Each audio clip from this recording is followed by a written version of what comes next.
Mais uma questãozinha do TAT aqui, gente. De acordo com o regimento interno, o colegiado será constituído por 6 câmaras de julgamento, compostas por 4 conselheiros cada uma, sendo um deles o presidente. A gente não sabe ainda, vamos ver, né? Em cada câmara de julgamento, as sessões somente poderão ser realizadas presente 2/3 dos membros, tá? E a gente já sabe que está errado, que tem que estar todos, tá? Todos. O TAT é composto em segundo grau por um colegiado constituído por 24 conselheiros. Falso, tá, gente? Tem que ser 18, né? E aqui, aqui não é 2/3, aqui é paritário, né, gente? Então, se a gente vai ter 18, a gente vai ter 9 da fazenda, né? E vai ter 9 das empresas, tá bom? É paritário. O referido é em segundo grau por 16 julgadores de processos fiscais. Falso, tá, gente? O julgador do processo fiscal, ele é do primeiro grau, tá? É primeiro grau. Tá errado. As sessões da Câmara Especial exigirão a presença de, no mínimo, 10 conselheiros e o presidente mantida a paridade, tá? A gente vai ver que isso aqui também está errado na sequência. Então, um resuminho aqui do nosso TAT, tá, gente? A composição, né? 12 julgadores de processo fiscal em primeiro grau e 18 conselheiros, tá? Ainda tem o presidente e o vice, né? Então, gravar o 12 os julgadores, aqui são AFRES, né? E 18 conselheiros, tá? A gente tem 3 câmaras, como a gente tem 18, 3 câmaras e cada câmara vai ter 6 conselheiros, né? 3 vezes 6, 18. A nossa câmara especial, ela vai ter que ter no mínimo 10 conselheiros, tá? Mais o presidente, tem que ser mantida a paridade, né? Então, se eu tiver 6 da CEF e 4 das empresas, não dá para fazer, tá? A gente tem que ter no mínimo 5, 5. Impedimentos, tá, gente? Isso aqui é importante, né? Interesse de parentes consanguíneos afins até o 4º grau, tá? Pessoa jurídica de privado que sejam titulares, sócios e equivalentes. Vamos lá. A gente tem aqui representante das empresas, né? Então, digamos que, poxa, eu sou um representante ali do comércio, né? Eu sou um representante do comércio e vou julgar, por exemplo, a minha própria loja, né? Então, não pode, né? Então, nesse caso, a gente tem um impedimento, tá? Tomaram parte, eu tenho interferido em qualquer condição, qualquer título, exceto na condição de conselheiro representante da fazenda, tá? Então, a gente tem também os conselheiros ali que são da CEF, né? Eu, como conselheiro da CEF, eu não posso julgar uma notificação que eu mesmo fiz, né? Por mais que de repente eu seja imparcial, acaba que isso pode trazer uma aparência de imparcialidade, tá bom? Grave esse 4º grau aqui, tá, gente? Então, lá quando a gente tem parentesco, a gente tem para cada nozinho 1 grau, né? Então, aqui sou eu. Eu tenho meu pai, tenho a minha filha. A gente é parente de primeiro grau, né? O meu pai, ele tem o avô, meu avô de segundo grau. O meu avô tem o meu tio, que é o 3º grau. O meu tio tem um filho que é meu primo, é o 4º grau, né? Então, percebam como esse impedimento ele é amplo, né? Vai lá no avô, chega lá no primo, né? Importante, tá, gente? Gravem esse 4º grau aqui. Então, voltando à nossa questãozinha que a gente estava analisando ali, o colegiado vai ter 3 câmaras com 6 conselheiros, tá? Cada câmara, ela só é realizada com todos, né? O TAT tem 18 conselheiros, né? São 12 julgadores e são 18 conselheiros, tá? As sessões da Câmara exigirão a presença de no mínimo 10 conselheiros e o presidente. Lembrando da paridade, não pode ser 6 e 4, né? Tem que ser no mínimo 5 e 5, beleza? Aqui, normalmente eles contam lá uma historinha triste, enfim, para atrasar a nossa vida na hora da prova e fala: De acordo com o regimento interno do TAT, caso o recurso apresentado pelo Dr. José busque a reforma de decisão judicial, então aqui ele vai querer mudar uma decisão, tá? Quando uma decisão for do julgador, nosso julgador de primeira instância lá, ele vai ser analisado pela Câmara, tá? Quando a decisão for de uma Câmara, vai ser analisado pela Câmara Especial, tá? Aqui, nesse caso, se for, por exemplo, um voto de desempate e tal, né? Então ele pode apresentar um recurso aqui, tá? Nesse caso aqui, ele é um recurso ordinário. E aqui ele é um recurso especial, tá? Como é que eu memorizo, né, gente? Poxa, se está envolvendo Câmara Especial de Recursos, é um recurso especial, né? Então ele é diferente aqui, o ordinário é meio que é o padrão, né? Como funciona o judiciário? A gente vai lá na primeira instância, normalmente, se a decisão da primeira instância não nos favorece, a gente já recorre para a segunda instância, tá? Vamos analisar aqui, ó. Letra A. Os julgadores de processos fiscais considerarem intempestiva a reclamação apresentada pelo sujeito passivo. O referido advogado deverá apresentar recurso especial, falso, né, gente? Julgador, recurso ordinário, tá? B. Por Câmara de Julgamento, em decorrência do voto de desempate, o referido advogado deverá apresentar recurso especial com efeito suspensivo dirigido à Câmara Especial de Recursos no prazo de 15 dias. Essa parece estar certa. Vamos ver as outras. C. Pela consultoria tributária da Fazenda. Gente, não existe, isso aqui não existe, tá? Não existe consultoria tributária na Fazenda, no TAT. D.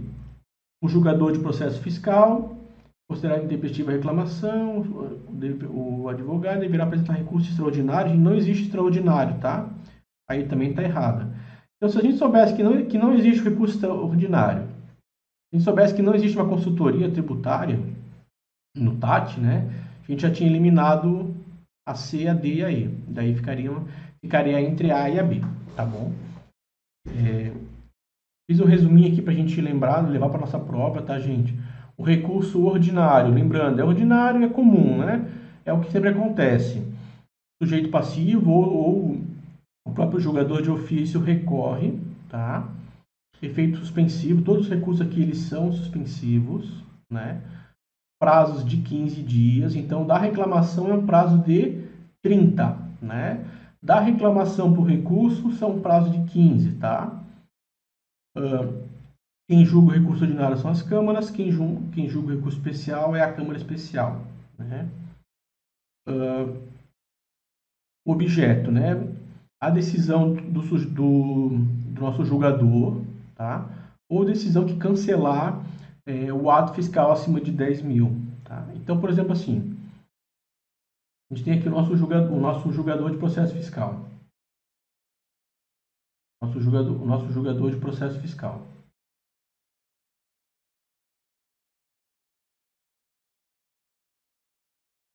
Ele tem o dever de recorrer caso ele cancele uma notificação acima de 10 mil, tá?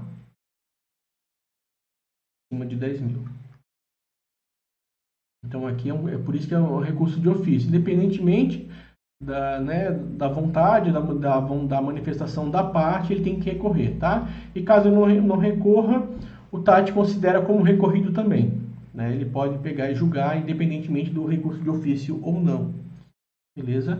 Essas são as particularidades, né? As similaridades, os prazos, né, de 15 dias, lembrando que o pedido de esclarecimento é 5 dias, tá?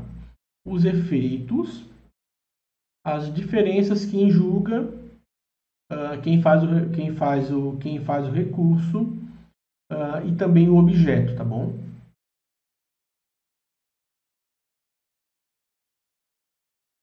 Vamos falar um pouquinho aqui das decisões definitivas, tá?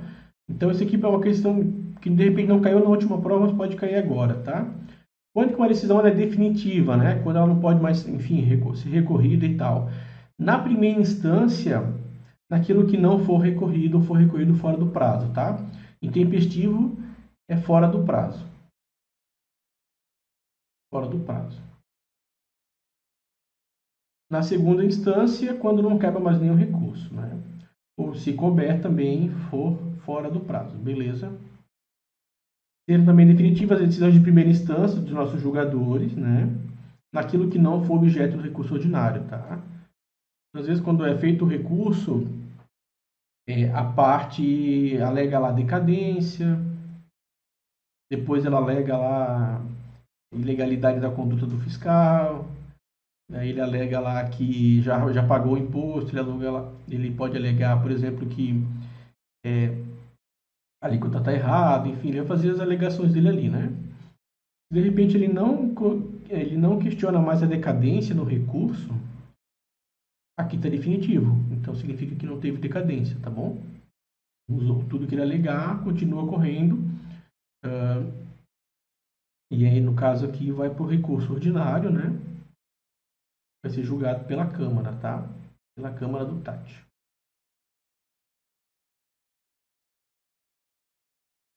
O nosso Código de Defesa do Contribuinte, eu separei algumas disposições aqui que podem ser interessantes para a gente, tá?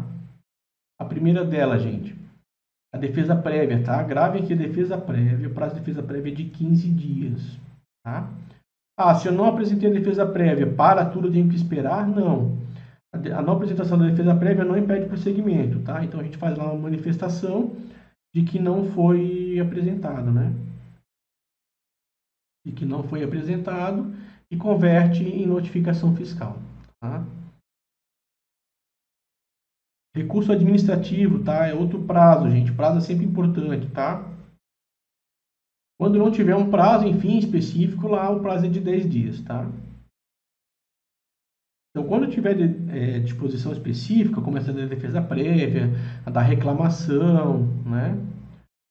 Do recurso ordinário e tal, vale aquilo lá. Aqui é 30, aqui é 15. Quando não houver, o prazo é de 10 dias, tá? Atos nulos, gente.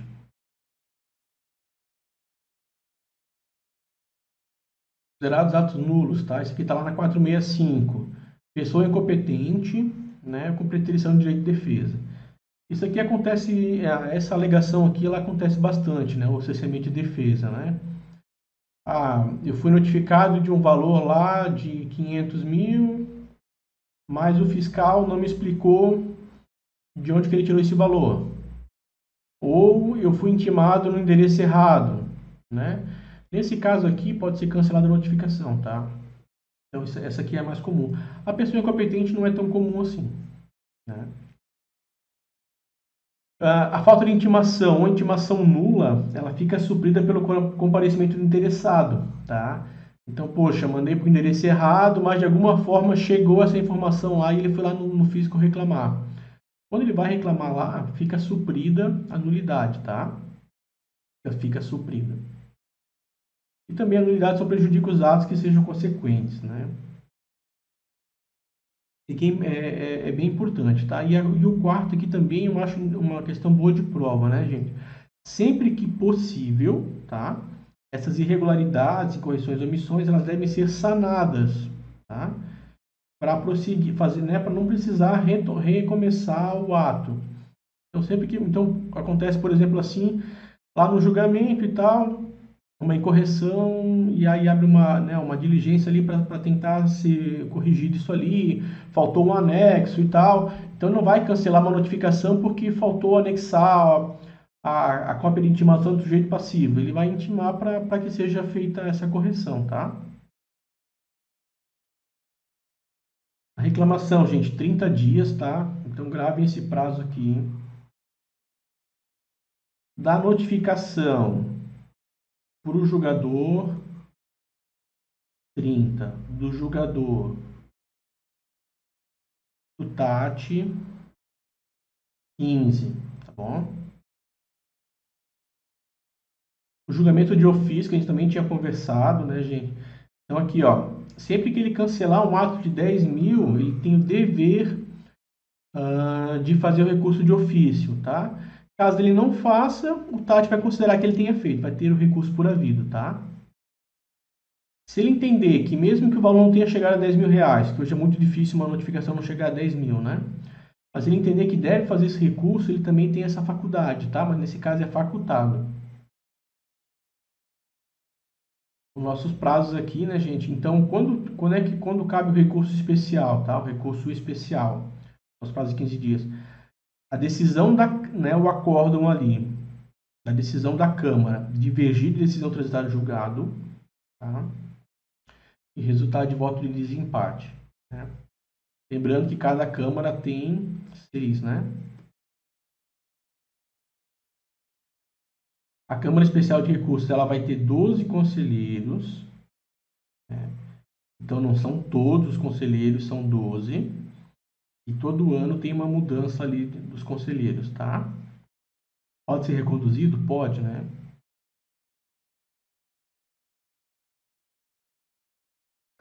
Sobre o nosso pedido de esclarecimento, tá, gente? Que equipara-se o embargo de declaração lá do processo civil, né?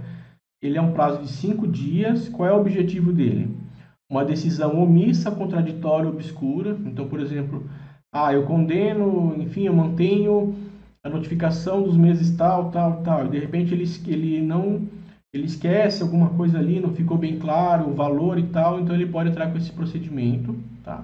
Ou quando algum fato alegado ali na petição não tenha sido averiguado, né? Não tenha sido apreciado pelo julgador, tá bom? Se ele for manifestamente protelatório, ou seja, eu só entrei com esse recurso para ganhar mais alguns dias, né? Ele não vai ser conhecido, tá?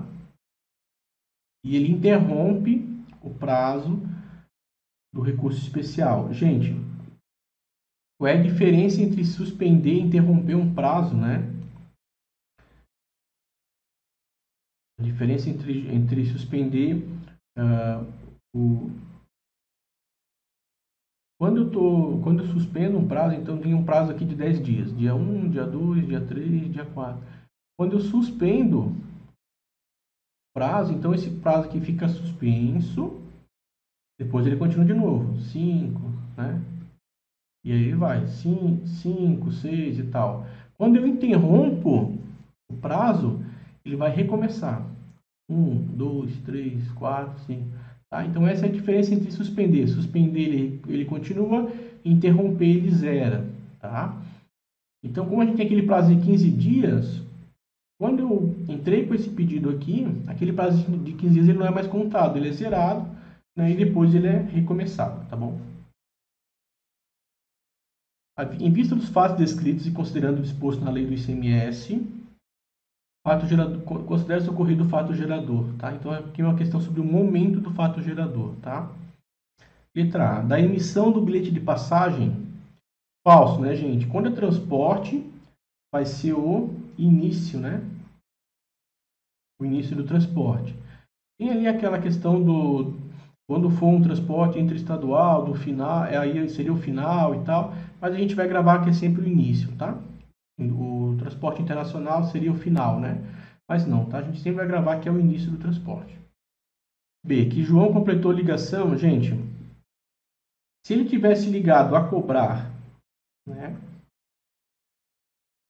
E aí fosse cobrado aqui do amigo que ligou, do Manuel, a gente teria ICMS aqui, tá? Porque seria ali a importação de serviço de comunicação, tá? Como ele ligou lá do hotel, para a gente não tem influência nenhuma, é outro país, inclusive, né? Letra B. Letra C. Do início da viagem em Florianópolis a São João. Exatamente isso aqui. Essa aqui é nosso gabarito, tá? Então, é sempre o início do transporte, tá? B. Da compra de garrafas de vinho. Perceba, gente, que isso aqui aconteceu lá fora do país, né? Mas, caso ele tivesse comprado aqui, seria da... Se ele tivesse comprado esse vinho aqui para beber no restaurante, seria do fornecimento. Se fosse, né, comprado, enfim, seria da saída, né? Então, as duas, essas aqui também estão bem erradas. Porque aqui, para a gente entender mais ou menos o que aconteceu, né? Mais uma questãozinha de ICMS. O fato gerador do ICMS, né? Vamos começar de baixo para cima. Letra E. Fornecimento de mercadorias com prestação de serviços compreendidos na competência dos municípios. Falso, tá, gente? Quando a gente está falando de serviços, a gente tem a nossa Lei 116, né? Ela tem alguns serviços onde a gente tem a base fracionada, que a gente chama, né? Então, o serviço vai ser ISS e a mercadoria vai ser ICMS, tá? Por exemplo, reparo de motor, né? Reparo de motor, buffet, né? Nesse caso, o serviço é ISS e a mercadoria é ICMS, tá bom? Caso contrário, se ela não tiver essa ressalva lá na lei, né, lá no anexo da Lei 116, o serviço vai compreender a mercadoria mais o serviço. Tá? Então, o ICMS ele não incide nesse caso aqui, ele só incide quando tiver essa ressalva. D. A entrada no território do Estado é uma operação interestadual de álcool e gasolina com destinados à comercialização. Falso, tá, gente? Quando a gente está falando de energia elétrica e de combustíveis, né, sempre que for interestadual, cada bolinha aqui é um estado, né? Vamos botar Espírito Santo, vamos botar aqui o Paraná, vamos botar aqui Santa Catarina. Sempre que for comercialização, tá? É um caso aqui de não incidência de ICMS, tá? Não incide ICMS. Se for para consumo, né? Digamos que aqui em Santa Catarina seja consumido, é aqui que vai, né, a entrada vai ser tributada se for para consumo, tá?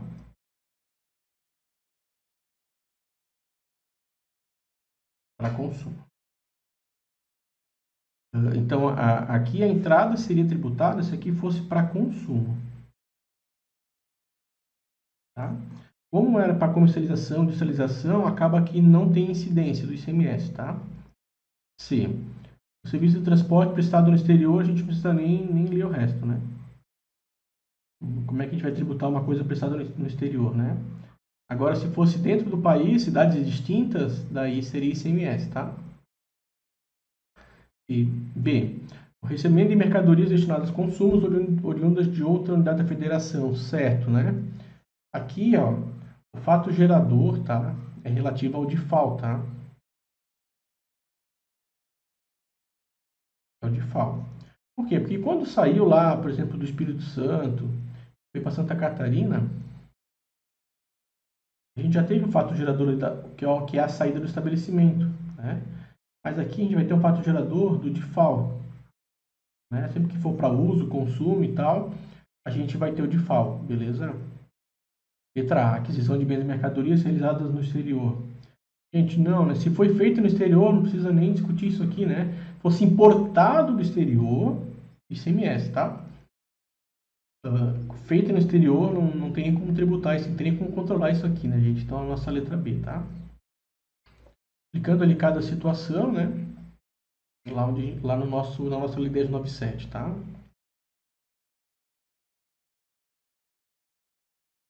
Mais uma questãozinha aqui agora sobre base de cálculo, né?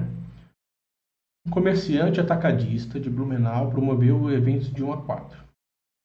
Eu sempre que falar de um evento de 1 a 4, tá? A gente analisa cada evento separado para tentar entender se tem ICMS, se não tem, o que ele está querendo em cada situação, beleza? E aí ele vai querer o quê? A base de cálculo, tá?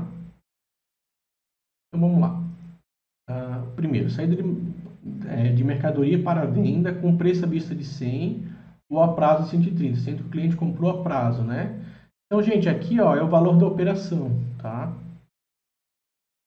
Ele comprou por 130, é o valor da operação. Ah, professor, mas os acréscimos financeiros não entram e tal. E tal. Perceba o seguinte, gente, ele não falou que esse 30 aqui, ó, seria um acréscimo, por exemplo, pago para um banco e tal, né? Ele não falou isso. Então aqui a gente usa o valor da operação, tá? Na 1 a 130 a gente já vai eliminando aqui. Vamos ver, 1 e 100. Aqui a gente já pode eliminar a letra D, tá? 2.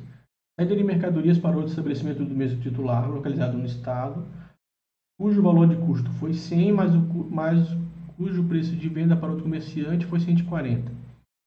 Gente, agora a gente sabe que, né, de acordo com o STF, aqui seria um caso que não teria incidência, tá? Mas a gente está fazendo prova de legislação, a gente esquece isso aqui, beleza? Quando a gente não tem o valor da operação, a gente tem alguns critérios para usar lá na Lei Candir e também na Lei 1097, tá? Mas, via de regra, ele vai usar a operação mais recente, né? Depois eu vou fazer um slide para explicar isso aqui, tá? Ou vai usar o valor FOB. Né? Depende se ele é um industrial, se ele é um comercial, se ele é um agrícola, no caso, né? Mas aqui, via de regra, ele vai usar o mais recente. Então, eu diria que a 2 é 140. Ah, professor, eu não tenho certeza da 2. A gente deixa quieto. Falou que não incide, a gente já pode marcar como errado, porque incide, tá? Pela lei, beleza? Aqui fala que a 2 é 110, a gente vai deixar assim. Vamos ver as outras. 3. Saída de mercadorias para venda com entrega a domicílio, cujo preço foi 130 e o frete foi 20. Gente, o frete, via de regra, ele entra na base de cálculo. Ele entra na base de cálculo. Tá? Quando que ele não entra na base de cálculo? Quando for, por exemplo, pago ali por um terceiro, quando for efetuado por um terceiro e for pago, enfim, de maneira separada do produto, tá? Aqui ele não deixa bem claro, ele fala que pelo que eu consigo entender aqui, com entrega ao domicílio, ele vende a mercadoria e já cobra o frete nessa operação. Então, aqui seria 150, tá? Na 3, 150, então, na 3 aqui a gente já tira a letra C, né? E a gente tira a letra C. Então, bem que a gente já ficou com duas aqui para responder, né? Entre a letra A e a letra B.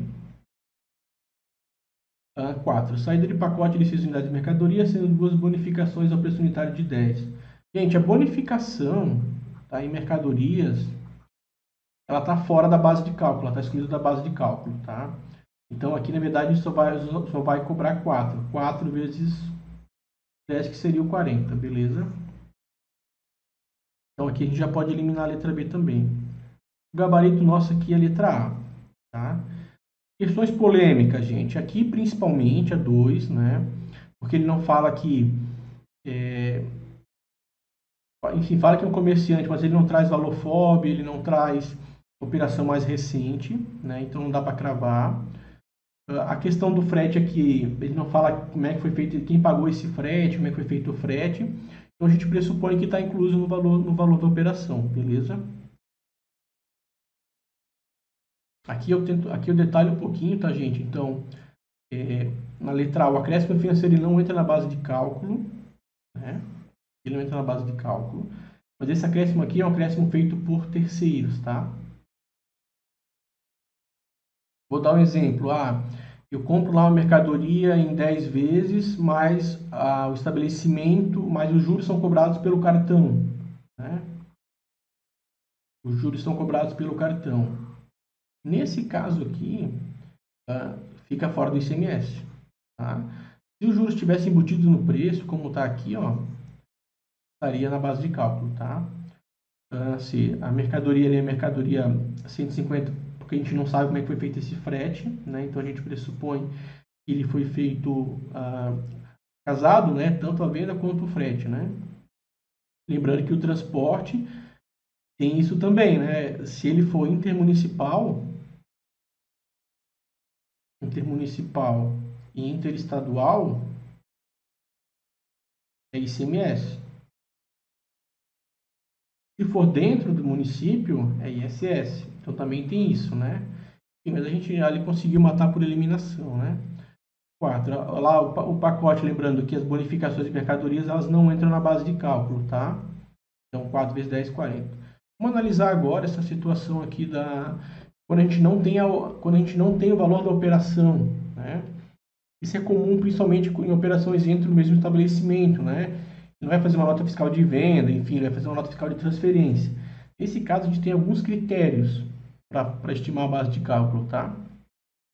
Produtor, extrator e gerador, inclusive de energia elétrica, vai usar o preço corrente atacado local, o preço corrente atacado regional, tá? Na falta, né? O industrial vai usar o preço FOB industrial à vista, né? Ou o preço corrente no atacado, ou o preço corrente no atacado regional. E aí acaba repetindo aqui, né? O comerciante, que era o caso da nossa questão ali, né? De novo, o preço FOB comercial não foi informado, a princípio não foi informado, né? O preço corrente no atacado local também, ele só disse que na última vez ele efetuou uma venda por esse valor. Então eu entendo que ele quis dizer isso aqui, né? O preço corrente regional ele também não informa e o preço do varejo também não é informado na hora da prova, né? Se tivesse que cravar o valor, essa questão aqui com certeza teria recurso e tal, né? Mas como não precisaria, ela não precisou ser utilizada para responder, né? Entende que ela utilizou isso aqui, ó, preço corrente do atacado local, né? Porque ele falou que na última operação que ele vendeu, que o atacadista vendeu para o comerciante, ele tinha usado 140, tá bom? E para serviço é o valor corrente no local da prestação. São operações que não têm valor, tá? E não tem valor. Normalmente é a transferência entre estabelecimentos do mesmo titular.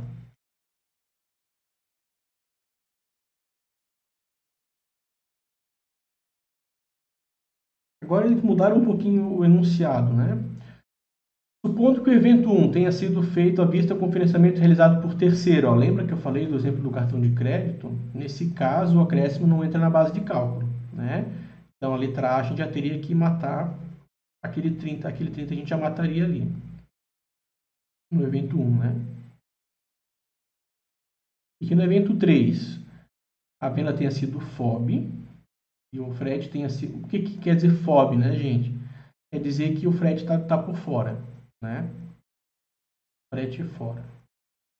A gente tem o FOB e a gente tem o CIF, né? O CIF, o I é de seguro e o F é de frete, tá?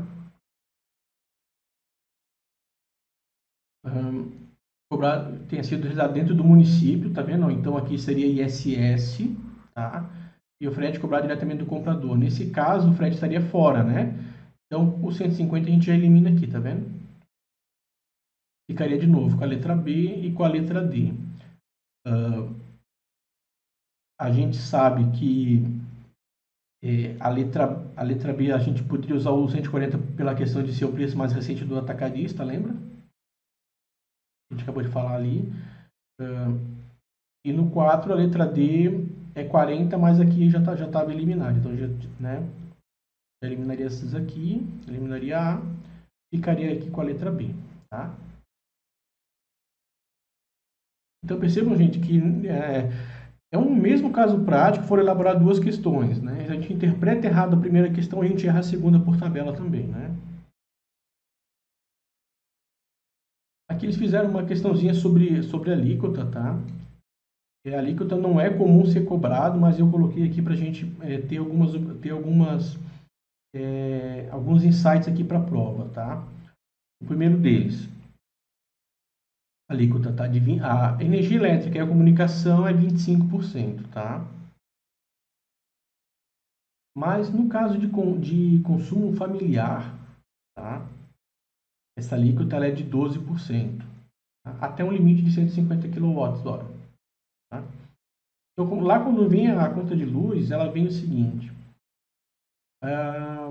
digamos que deu R$ 50 até 150 e deu mais R$ 100 acima de 150. Aqui vai vir vezes 12 e aqui vai ser vezes 25%, tá?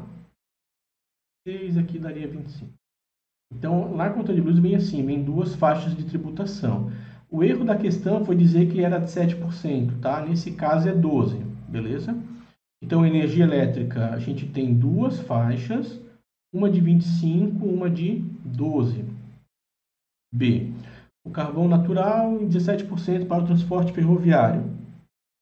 Gente, transporte rodoviário, ferroviário, aquaviário de passageiros, tá? Gravem isso, 12%. O de carvão estava certo, né? Era 12%. Vamos fazer a letra D, depois eu volto na C, tá? 25% para gasolina e 17% para álcool, tá? Errado, tá, gente? A gasolina e o álcool, 25%. O diesel, 12%, tá? Letra E, 25% para todos os serviços de comunicação e telecomunicação. Gente, essa questão aqui hoje ela está certa, tá? Na época da prova ela estava errada. A letra C é o contrário, na época da prova ela estava certa, hoje ela está errada. Essa letra de 7% aqui ela não existe mais, tá? Esse plano aqui de fomento e tal, isso aqui foi revogado na lei. Ainda está no decreto, mas o decreto, enfim, ele não pode suprimir algumas, né? Ele não pode fazer o papel de lei. Então, a gente esquece isso aqui. Na prova era a letra C, hoje é a letra E, tá? Todo o serviço de comunicação hoje é 25%.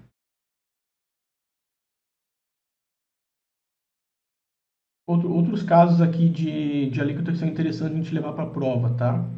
Nossa alíquota de 12%. Fornecimento de alimentação e bebida é uma alteração recente da lei, tá? E a mercadoria destinada a outro contribuinte do imposto, né? Então aqui a gente tem algumas exceções, por exemplo, o têxtil é uma exceção, tá? O têxtil é 17%. Mas antes, aqui não importa o tipo de mercadoria, não importa aqui o tipo de mercadoria, tá, gente? Se eu faço entre contribuintes, vamos lá, digamos que eu tenha vamos lá, vamos fazer aqui material, vamos fazer telhas, né? Vamos fazer telhas. Enfim, digamos que ela não seja lá na cesta básica da construção civil, né? Que ela fosse 17%. Então, da fábrica, o atacadista para o varejista, 12%, tá? 12, 12, 12. Do varejista para o consumidor final, 17%, tá? A telha não é um bom exemplo. Vamos pegar aqui, sei lá, um produto químico, né? Pegar um produto químico que é melhor, um produto de limpeza, enfim. Entre contribuintes, 12%, né? De contribuinte para consumidor final, 17%. Lembrando, né, gente? O consumidor final ele não é contribuinte do ICMS, tá? Ele é um contribuinte de fato, mas não é um contribuinte de direito, tá bom? Mais uma questãozinha de alíquota, tá? Essa alíquota de 4% aqui, ela é importante para a gente, tá? Quando que a gente vai cobrar 4%, tá? Mercadoria de cesta básica? Não. Quando a mercadoria for orgânica? Não, isso não tem na lei. Se destinar a produto de estado natural, não submetido a qualquer processo de transformação para contribuinte do imposto? Não. D. Quando a mercadoria tiver conteúdo de importação superior a 25%, gente, aqui está errado, tá? A alíquota de 4%, né? Tem que ser interestadual e tem que ser até 40%, né? Ou estado natural ou com 40% de modificação, tá? Então tá errado, a letra E. Destinar produto alimentício com similar nacional, importado do exterior, não submetido a processo de industrialização, a contribuinte do simples. Essa aqui pode ser, tá? Porque aqui ele não faz distinção entre contribuinte, né? Ele não faz essa distinção. Então, não importa se é do simples ou se não é. Essa questão aqui é a letra E, tá? Então, para revisar, a nossa alíquota é de 4%, tá?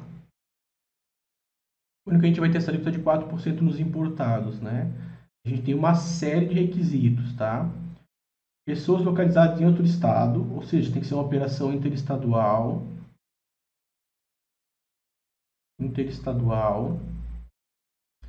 Tem que ser importado, né? Não pode ter sido submetido à industrialização. E se for submetido, não pode ser superior a 40% de modificação, tá? Quando que a gente não vai usar esse... Então, mesmo que a gente tenha essas características, a gente não vai aplicar se a gente não tiver similar nacional, né? Vamos pegar aqui, por exemplo, uma cadeira, né? Cadeira a gente tem, né? Tanto nacional quanto importada, né? Então, por exemplo, uma cadeira que eu compro e revendo para São Paulo, vai ser aplicado 4%, tá? Se eu não fizer nenhuma modificação nela.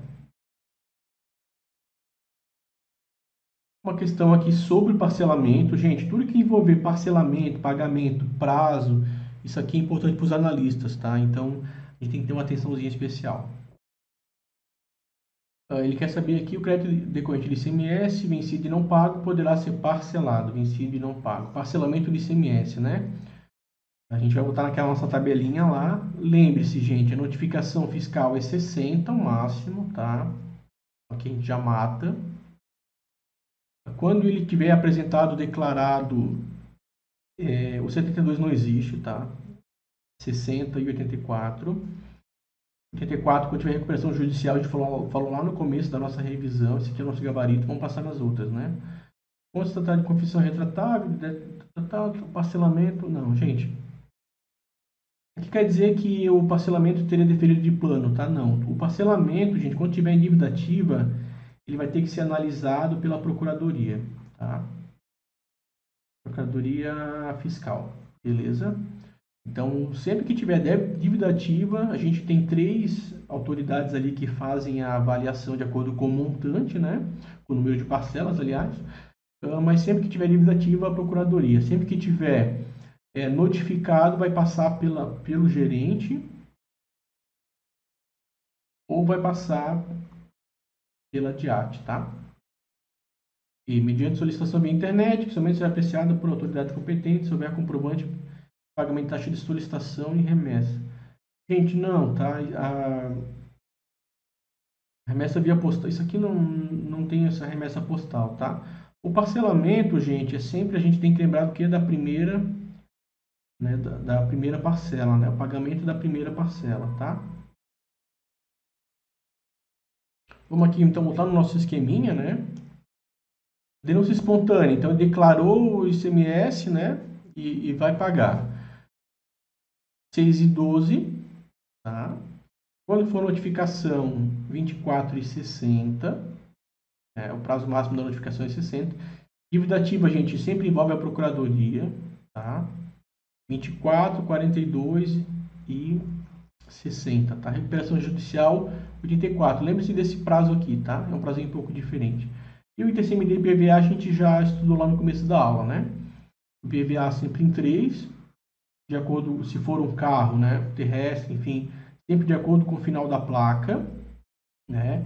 Começa no final 1 e vai até o final 0, tá? E o ITCMD, lembre-se que quando for notificado vai aumentar o valor, então o prazo para pagar é maior, tá? E o ICMS também, né?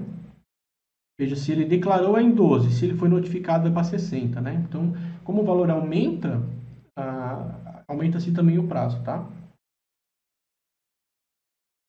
Sobre a letra E, então lembrando sempre que é o que? Ele vai ser avaliado de acordo com, né, ele vai ser deferido, enfim, quando for paga a primeira parcela do parcelamento, tá?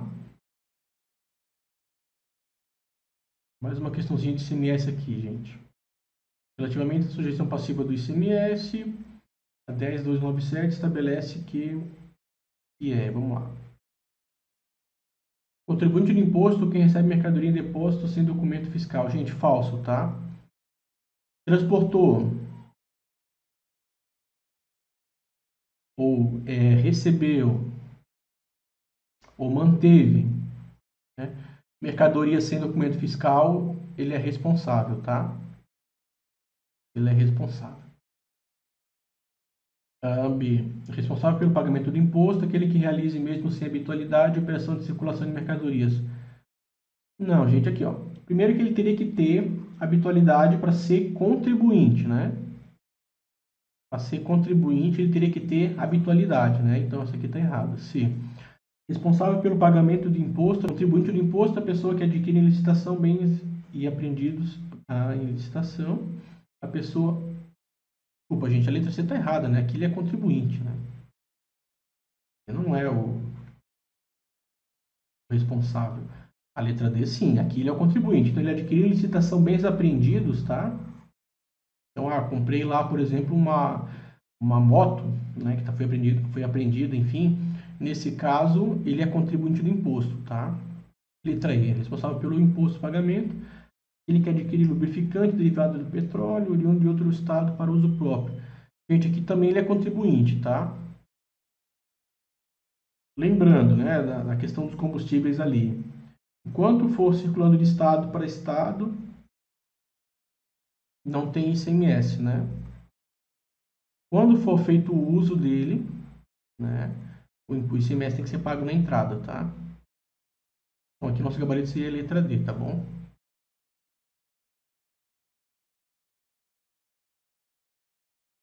Lembrando que aqui, gente, ó, essa questão da habitualidade aqui, tá? Tem que ter habitualidade. Não é porque eu vendi um guarda-roupa que eu viro contribuinte do ICMS, tá? Mais uma questãozinha aqui sobre ICMS, gente. No âmbito do ICMS, conforme estabelece a Lei 10.297, é vedado crédito. Gente, crédito, tá? Eu não vou explicar aqui o que é débito, o que é crédito, a gente já estudou isso aí bastante para a nossa prova, né? Mas, via de regra, cada etapa da circulação, a gente só paga o ICMS da diferença, né? Então, a gente se credita do que entra, né? E se debita do que sai, né? Aqui está falando uma vedação ao crédito. A gente tem algumas situações que a gente não pode se creditar, né? A principal delas é o uso e consumo, tá? Nós vamos ler aqui as alternativas, né? É vedado crédito quando a relativa mercadoria é entrada, se esta não for produzida ou fabricada no estabelecimento remetente, falso, tá? Aqui não necessariamente tem essa situação aqui. Por exemplo, pode ser uma venda à conta de terceiros, né? Então isso aqui está errado. B. O documento fiscal que acompanhar for eletrônico. Gente, o documento fiscal ele é eletrônico, tá? Ele é eletrônico. Normalmente ele chega antes da mercadoria também, tá? A letra B está errada. C. A saída subsequente for previamente conhecida e determinada. Gente, se a saída for, via de regra, tá? Se a saída for tributada, a gente acredita, né? A gente acredita e depois faz o débito na saída, tá bom? Se ela for isenta ou não tributada, via de regra, a gente não se acredita, a gente já sabe, tá? Quais são as exceções, gente? Quando tiver exportação ou quando a legislação prevê que pode ser mantido, tá? Um exemplo é o milho, né? O milho interestadual, a saída é isenta, mas é mantido o crédito, tá bom? D. O valor do imposto destacado no documento fiscal autorizado por outra unidade da federação estiver em desacordo com a lei 2475. Esse aqui é nosso gabarito, tá? Essa aqui é a nossa lei do CONFAS, né? Então, o CONFAS ele estabelece os benefícios de ICMS, né? Tem que ser feito lá por unanimidade entre os estados, tá? Tem toda uma série de condições. Significa que todo estado respeita isso aqui? Falso, tá? Muito estado consegue benefício ao arrepio do CONFAS. O que acontece? Quando o estado ele faz isso aqui sem ele estabelece um benefício sem o CONFAS, tá? Ele pode fazer, enfim, para a economia interna dele, né? Mas quem compra esse produto aqui não vai poder se creditar, tá bom? Letra E. A mercadoria foi destinada a uso e consumo, certo? Olha só. For destinada a uso e consumo em processo de industrialização, tá?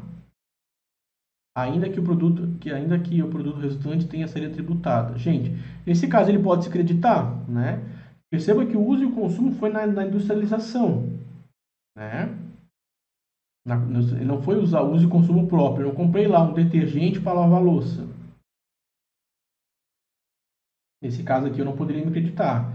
Quer dizer que ele comprou, por exemplo, aqui uma matéria-prima, comprou cobre para fazer uma panela, por exemplo, enfim. Então, nesse caso aqui, ele poderia se creditar sim, tá bom? Via de regra, gente, saída tributada se credita, saída não tributada não credita.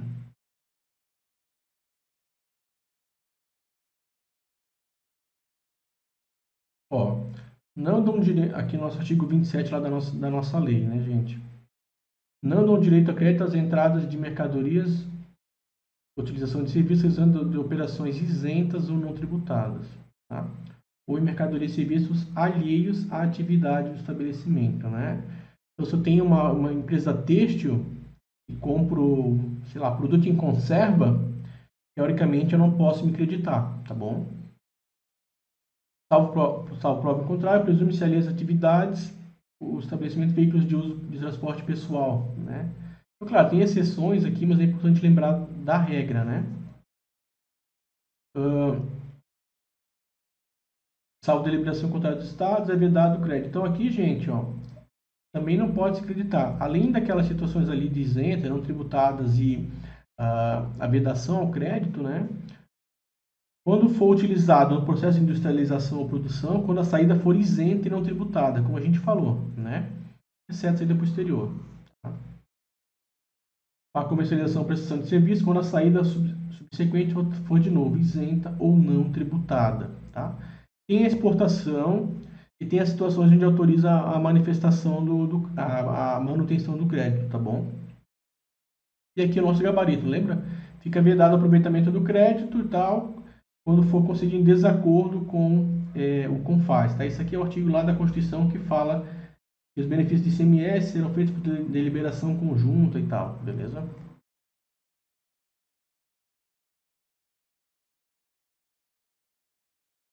Mais uma questãozinha de ICMS. Agora, uma questão sobre substituição tributária, tá, gente?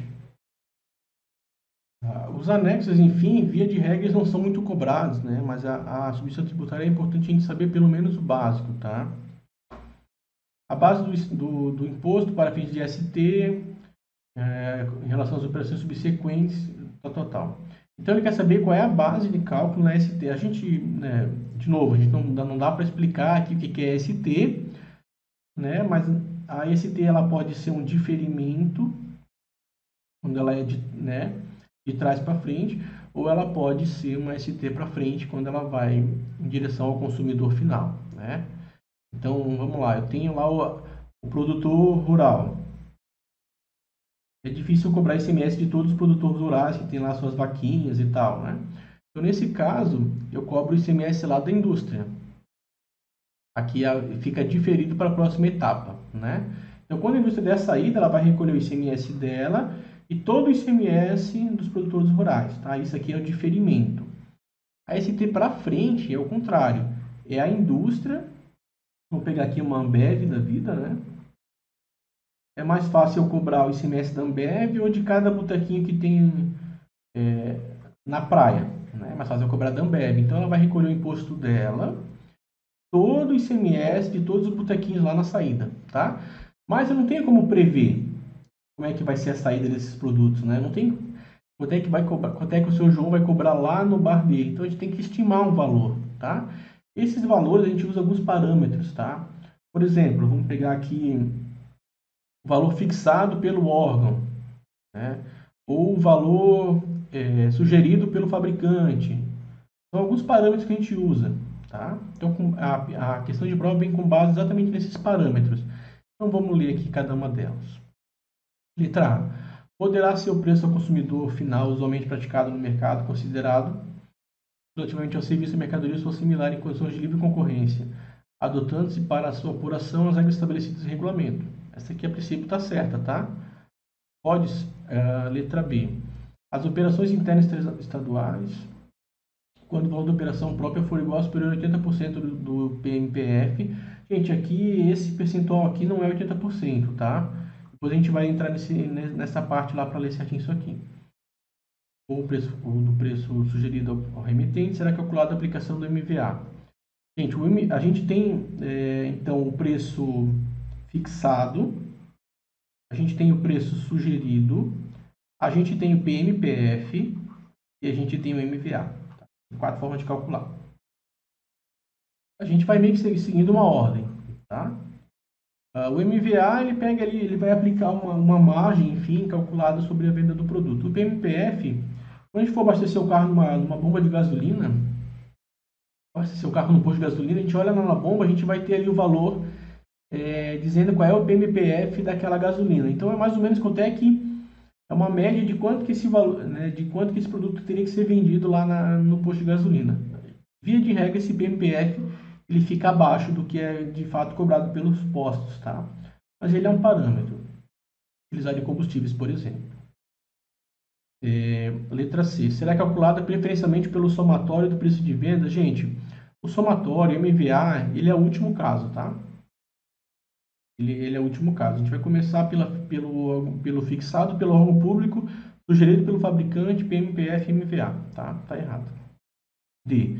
Será o preço final ao consumidor sugerido pelo fabricante importador?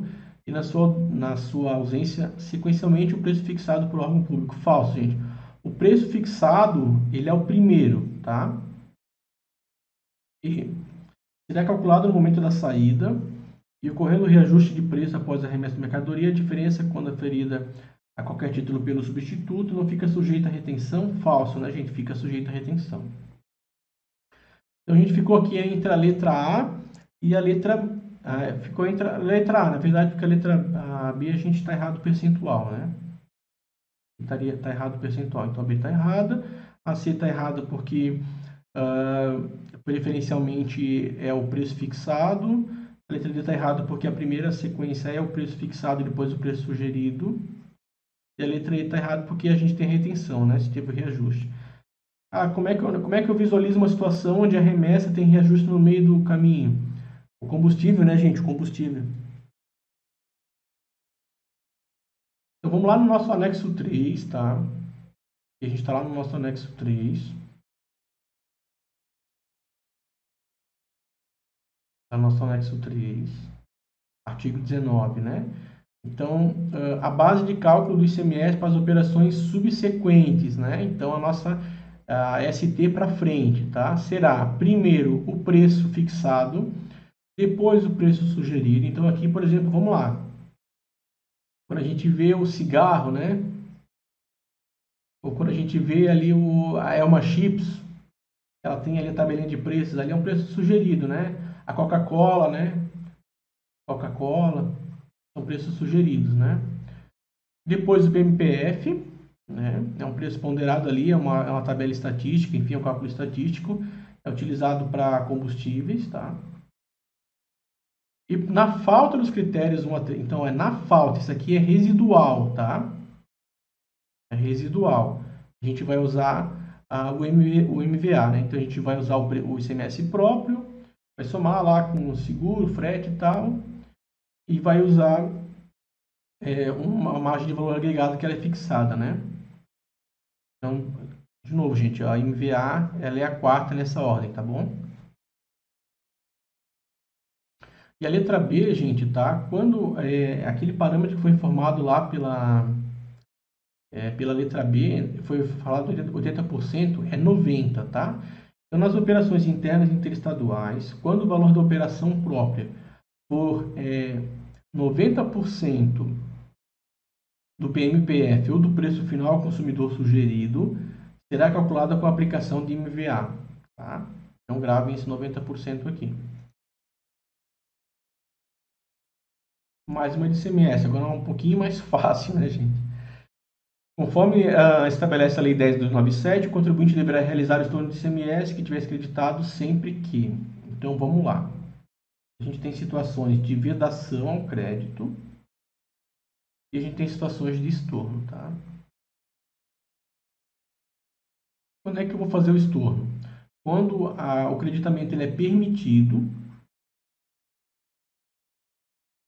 mas acontece algum imprevisto, tá? Então o estorno está sempre vinculado a algum imprevisto, né? Então vamos lá. A mercadoria entrada foi objeto de saída imune para o exterior, aqui a gente não precisa estornar, né? Aqui a gente viu lá no começo que é permitido manter, né? B. O serviço tomado vier a ser utilizado para outra prestação de serviço, tributada ou não. Gente, aqui a gente não poderia nem se creditar, né? Se não for tributada, via de regra, não poderia nem se creditar, tá bom? C. A mercadoria entrada foi destinada a material de embalagem e ativo mobilizado. Gente, aqui não precisa se tornar, aqui é permitido crédito, tá? E o imobilizado tem aquela regra de 1,48 avos, né? D. O serviço tomado relativo ao transporte aéreo de pessoas também não... A princípio aqui o transporte aéreo nem se acredita, né? A mercadoria vier parecer. Então aqui, ó. Perecer, extraviar, deteriorar, né? Deteriorar. São palavras que a gente vai usar para fazer o estorno, para fazer associação com o estorno, tá bom? Então, nosso gabarito é letra E. Mais uma de ICMS. Aqui ela foi feita com base na Lei Candir, mas a gente responde com base na nossa lei. Tá? De acordo com a Lei 8796, o ICMS incide sobre a entrada no território do Estado, do Estado destinatário de... A gente falou já algumas vezes durante a aula, né, gente? Sempre que essa entrada for feita, né, for interestadual, para comércio e para indústria, não incide, tá? E sempre for feito para uso, consumo, ela incide, né? Então vamos ler agora. A energia elétrica destinada à comercialização e industrialização, falso, tá? Que não incide. Combustíveis líquidos, inclusive derivados, cana-de-açúcar, quando não destinados à comercialização e industrialização, e com pressão interestaduais, cabendo ao Estado não estiver localizado adquirente, o imposto correspondente ao diferencial da alíquota interna interestadual. Gente, aqui é derivados de petróleo, tá? C. Líquidos, lubrificantes líquidos derivados ou não de petróleo. Aqui é derivado de petróleo, né? Então o petróleo está fora. Quando não destinado à comercialização, aqui também estaria errado por causa da comercialização e industrialização, né? D. Lubrificantes líquidos de origem estrangeira, quando exclusivamente destinados à comercialização. Falso, né, gente? Comercialização não incide, tá? Na entrada. Letra E. Lubrificantes e combustíveis líquidos, derivados de petróleo, beleza. Quando não destinados à comercialização e industrialização, beleza. Decorrentes de operações interestaduais, cabendo o imposto ao Estado onde estiver localizado o adquirente. Certinha, gente. Esse aqui é nosso gabarito, tá?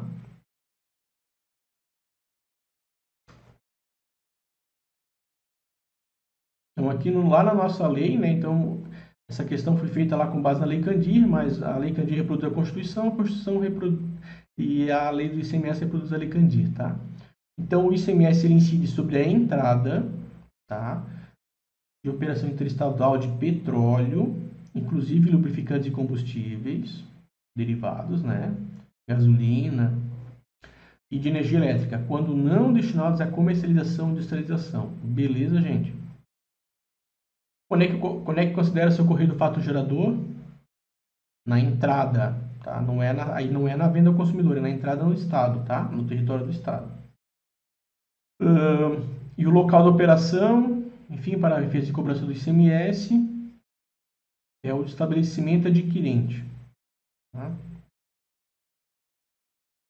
Então, o momento é a entrada e o local é o estabelecimento adquirente, tá bom? Mais uma questãozinha aqui com base na Lei Candir que a gente vai responder com base na nossa legislação, né? A Lei Complementar 87 estabelece que é assegurado a contribuinte substituído o direito de restituição do valor pago por força de ST, correspondente a fato presumido que não se realizar. Vamos lá, gente. Exemplo clássico, né? O caminhãozinho de cerveja. Então, o caminhãozinho de cerveja saiu da fábrica lá com um monte de cerveja. Aqui a fábrica já mandou a cerveja com o ICMS dela e com o ICMS ST, considerando a venda lá no botequim, né? Aqui é o bar. Então, eu vou pagar esse valor aqui que é o meu ICMS, eu vou pagar esse valor aqui que é o que o bar vai vender lá na frente. O que acontece? Quando o bar compra a mercadoria, na nota fiscal ele já está pagando a ST, né? Já está pagando o valor com ST. Deu um acidente aqui. Por algum motivo o caminhãozinho não chegou ao bar, tá? O bar, que ele é o substituído, ele tem direito a se restituir esse valor recolhido aqui a título de ST, tá? Então, poxa, essa mercadoria eu não vou vender, né?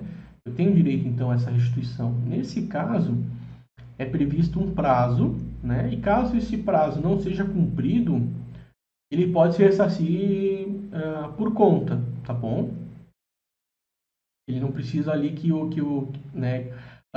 ele não precisa fazer o pedido de restituição, ele pode automaticamente se creditar na conta corrente dele, tá? Desse valor da ST, de fato gerador presumido, não realizado, tá? Vamos lembrar do caminhãozinho ali. Qual é o prazo, tá, gente? Isso aqui está lá na nossa lei, né? Embora seja com base na Lei Candir a questão, isso está na nossa lei também, né? É assegurado o contribuinte substituído, tá? É o barzinho, do fato gerador presumido que não se realizar. Formulado o pedido de restituição e não havendo deliberação no prazo de 90 dias, tá? Ele poderá se creditar. Então, via de regra, ele pede a restituição. Isso aqui não acontece na prática, mas na lei, né?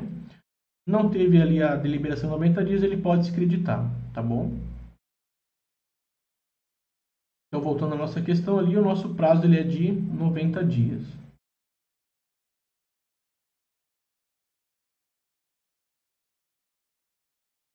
O nosso prazo aqui é de 90 dias, né?